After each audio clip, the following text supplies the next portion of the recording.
நாயகன் மேலிருந்து நூலினை ஆட்டுகின்றான். நாமெல்லாம் பொம்மை என்று நாடகம் காட்டுகின்றான்.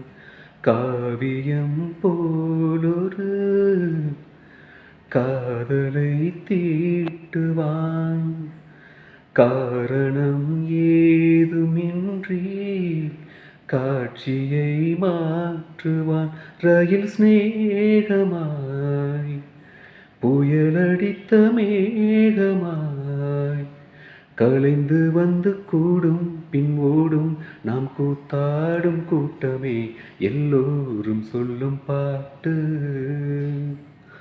சொல்வேனை உன்னை பார்த்து. மேடையே வையகம் ஒரு மேடையே, வேஷமே அங்கெல்லாம் வெறும் வேஷமே. முத்தத்தில் வந்து கூடும் பின்னோடும். நாம் கூத்தாடும் கூட்டமே எல்லோரும் சொல்லும் பாட்டு. சொல்வேனே உன்னை பார்த்து.